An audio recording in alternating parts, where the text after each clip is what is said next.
I had a friend hit me up and say, there's huge unrest in Thailand right now. Will you cover it? And I said, I've been following it, but I'm not going to cover it. You know why? There's an election happening right now. And the most important story to me that I care about is the U.S. election, media censorship, manipulation, and what's going to happen to us after January 20th. Mm-hmm. If, 6 years ago, I was in Thailand. I was in Turkey. I was in these countries because that was the most important thing I could see. Things in the U.S. were kind of just, moseying along, but everything started to change.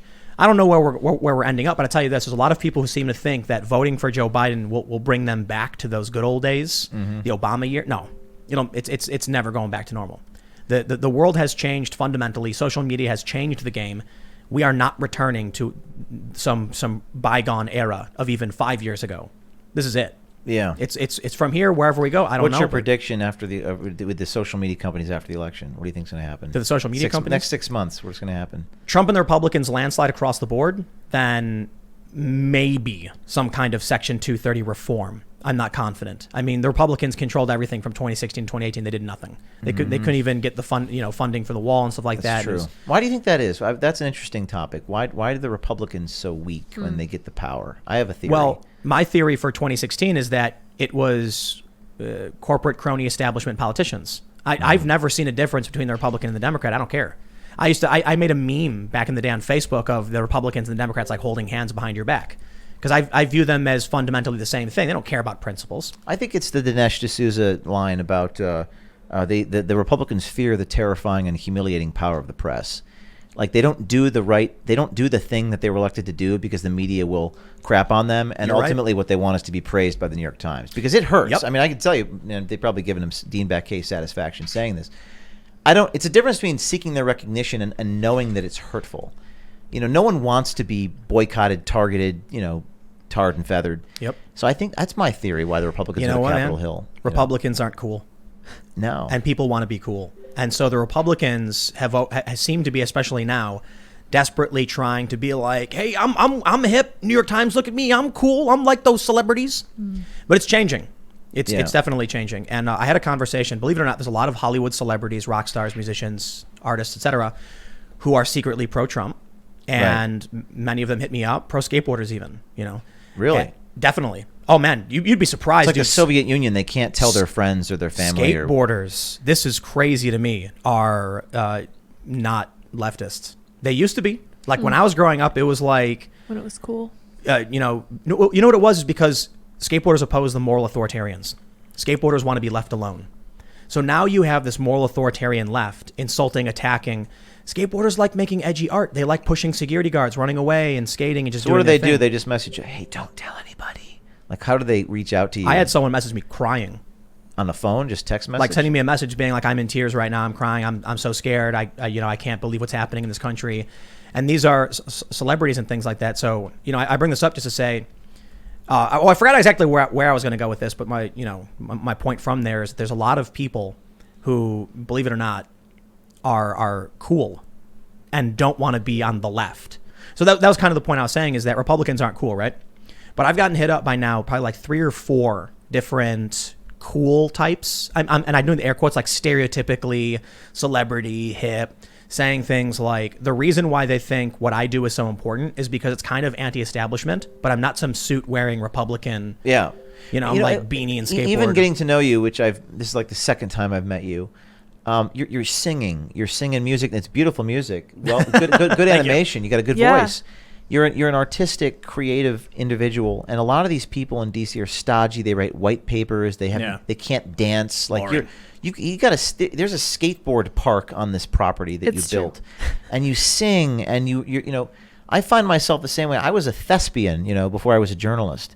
But there's something to that. There's a creative aspect. Charisma. It's charismatic. It's creativity. Republicans lack charisma. Terrible. And they're terrible storytellers. Oh, awful. Have you ever seen a movie funded by conservative money? It's actually, I'm not going to name any names. It's actually just so funny. It's terrible. Yeah, I know. It's bad. It's so bad. I mean, it's so bad. And when the left makes a movie, they just make a movie. When the right let's make a conservative movie. I gotta point this out though. I think things are changing, and this is really, really important for not. So, I don't think it's about the right. It's about freedom Liberty, it's about respect, individualism, and civil rights. And right now, the left doesn't have that. They're moral authoritarians. It used to be the right back when I was growing up, and the religious right, moral authoritarians, putting labels on things and banning things. It's not anymore. So I'm going to point something out. Can you change it to James's camera again? Yeah, I can. Up in the corner of the screen, behind you, there's a picture of Joe Biden eating a small child. I like that one. I love this. it. This is some of the best art I've ever seen. I ordered a bunch of these prints from George Alexopoulos. He's GPrime85 on Twitter and Instagram. And he makes these really amazing, like, comic critiques and its art. And it's a gruesome and grotesque image of Joe Biden eating a child. And it's incredible art. I mean, it's now, funny. I saw this on Twitter, and I was trying to find this guy. It's like a satirical exaggeration of what you'd imagine a Joe Biden nightmare to be. Yes, it is. I mean, it's it like totally that. is. That's that. What's that artist, Ralph Steadman? It's sort of like I got a Ralph Steadman. But, fear and loathing aspect to it. I bring this up because this is incredible art that normally wouldn't be you don't see these things associated with the right. Never. But now it's this change is happening, and that's, I think there's a couple different ways to view what's happening, whatever it is on the right. You've got laughter, comedy. They try to cancel all the comedians, claiming that they're bigots or far right or whatever. So if you can't have a good time, what do you got? But now you've got artists, you've got video games, you've got people that are now associating themselves with either Trump or just the right in terms of the culture war, and they are creative and charismatic and interesting and exciting. And the right needs more of that. And I don't know if it's the right or whatever you want to call it, but the world. Well, the world's had it. But whatever's happening right now, you have a lot of people just pretending to be on the left, I guess, or they are. And the left is becoming so boring and corporate and stodgy and just like plastic. It's like anti-punk rock. The right has become punk. What's that? The Sex punk. Pistols guy, wearing Johnny the Rotten. Yeah. Make America Great Again Yeah. shirt. He's in for Trump, and he voted for Hillary in 2016. Yeah. So I don't know if Trump's going to win again. I kind of think I kind of feel like he is.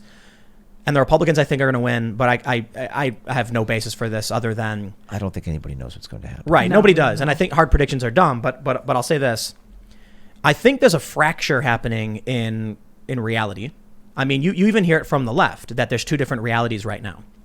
But I'll tell you what, man, whatever we're doing, this is the real world.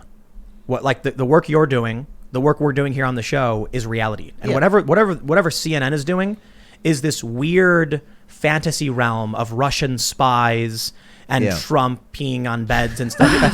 But it really is insane. It's insane. And but people believe it. The difference between the Soviet Pravda and the American Pravda is in the United States, people actually believe what they read. In the Soviet Union, everyone thought it was a joke. Privately, when they're in their cottages and they're whispering to their some of their kids, some of whom they didn't even trust, they'd sell each other out. They'd say, "We all know this is BS." But in the United States, what I've discovered and learned and doing this for 12 years is a lot of people actually believe what they see on the TV. They believe it. They see it and they go, "That is the truth." Hitler's minister of propaganda, Joseph Goebbels, I think was his name, would say if a lie is told enough, people believe it is truth. Yep. And it's like a phenomenon that's real. That's well, kinda so look, you put out a video of a guy saying Google is doing this. Yeah. And they say it's a smear. Yeah. You put out a video of a guy going, "Look at all the ballots in my hand. I'm going to get paid for this." And they're like, No evidence. No evidence. No Thanks for checking out this clip from the Timcast IRL podcast. We do the show live Monday through Friday at 8 p.m. So come back to check us out when we go live. Don't forget to subscribe, hit the like button, hit the notification bell, and we are also available on all podcast platforms for free if you want to listen to us there. Thanks for hanging out, and we will see you all next time.